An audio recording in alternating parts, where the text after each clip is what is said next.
Hello students, welcome to my YouTube channel Growing Chemistry. So आज हम बात करेंगे स्टेट ऑफ अ सिस्टम की। मान लीजिए हमारे पास ये कोई सिस्टम है,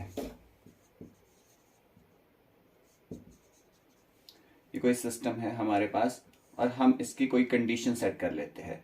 मान के चलिए हमने इसका जो टेम्परेचर ले लिया है वो हमने 300 केल्विन ले लिया है। हमने इसके लिए प्रेशर रखा, वो हमने 1 atm का प्रेशर रख लिया है और साथ ही हमने जो इसके लिए नंबर ऑफ मोल्स रखे वो 1 मोल रख दिया है।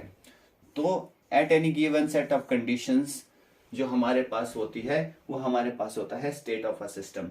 So the condition of a system, ये है हमारे पास कोई given set of condition, given set of condition. So given set of condition, so the condition of a system,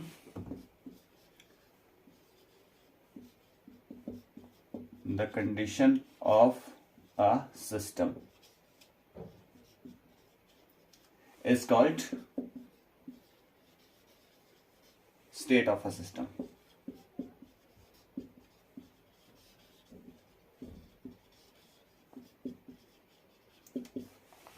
अब हमारे पास जो ये गिवन सेट ऑफ कंडीशंस है, ये सारी की सारी मेजरेबल प्रॉपर्टी होती है।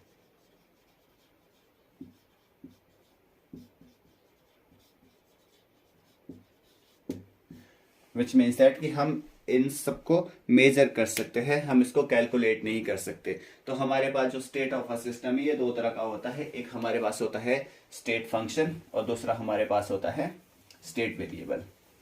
जो स्टेट ऑफ अ सिस्टम है हम इसको क्लासिफाई करेंगे स्टेट फंक्शन में और another is state variable.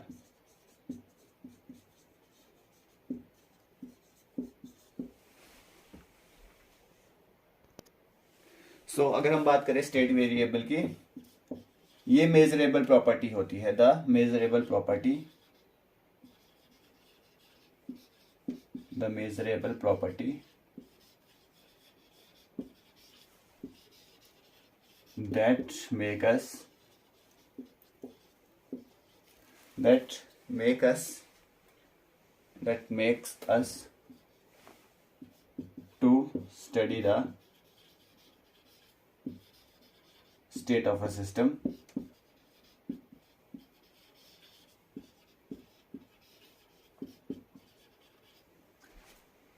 is called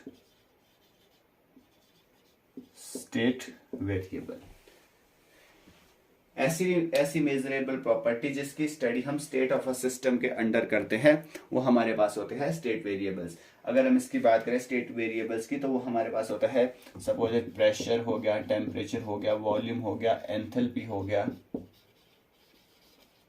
entropy हो गया और गिब्स फ्री एनर्जी होगा, गिब्स फ्री एनर्जी। ये सारी की सारी हमारे पास स्टेट वेरिएबल्स होते हैं। और स्टेट वेरिएबल्स होते हैं, it only depends upon initial and final value. Suppose that ये हमारे पास ग्राफ है, ये हमारे पास यहाँ पे रिएक्टेंट की कंसेंट्रेशन है, suppose pressure P1, volume V1 और रिएक्टेंट कन्वर्ट हो रहा है प्रोडक्ट में। तो ये हमारे पास हो गया P2 V2। ये हमारे पास इनिशियल कंसंट्रेशन होगी, ये हमारे पास फाइनल कंसंट्रेशन होगी। तो जो हमारे पास स्टेट वेरिएबल होते हैं, it only deal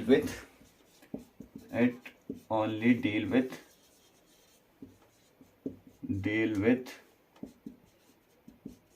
initial and final value.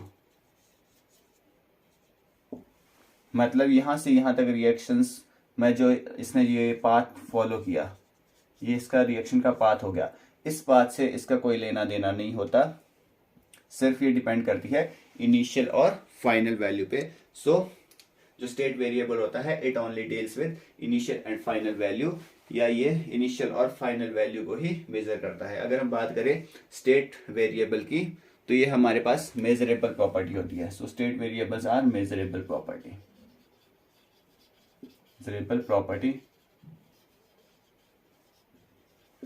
और जो हमारे पास स्टेट फंक्शन होता है, ये आपके पास कैलकुलेटेड प्रॉपर्टी होता है। सो इसको हम कैलकुलेट कर सकते हैं। State functions are calculated property.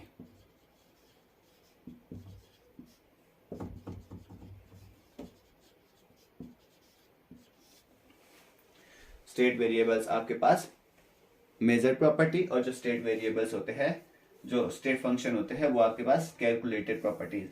We know that, suppose that आपके पास हम for an ideal gas equation,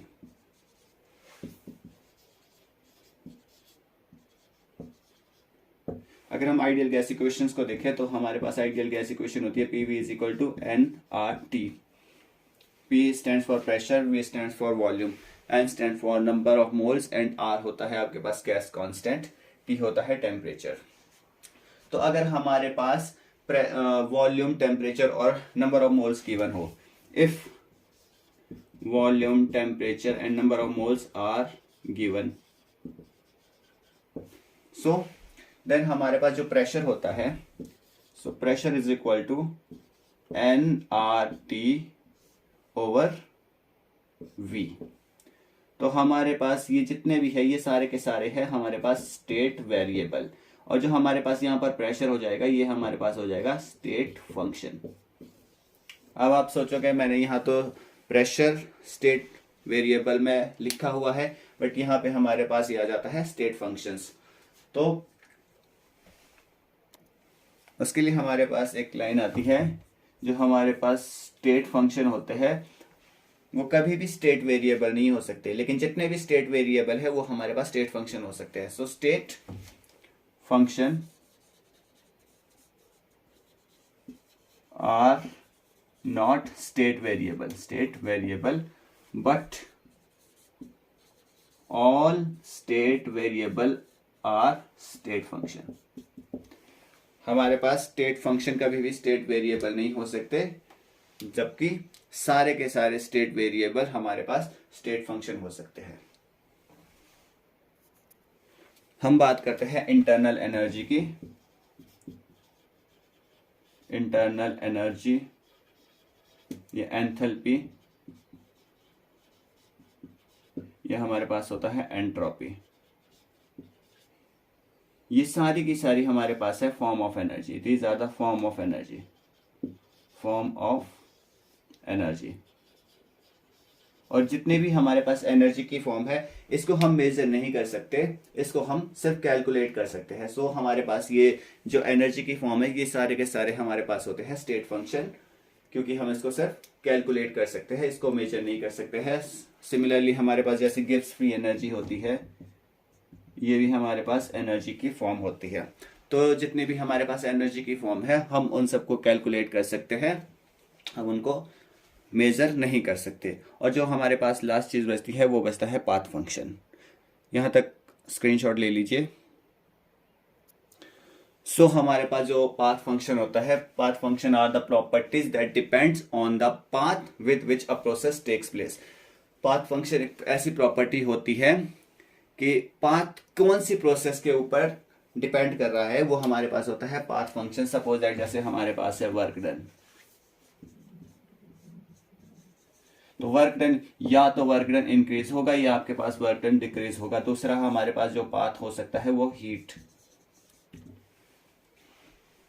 तो ये हमारे पास है पाथ फंक्शंस। अगले लेक्चर में हम बात करेंगे थर्मोडायनेमिक प्रोसेसेस के बारे में। थर्मोडायनेमिक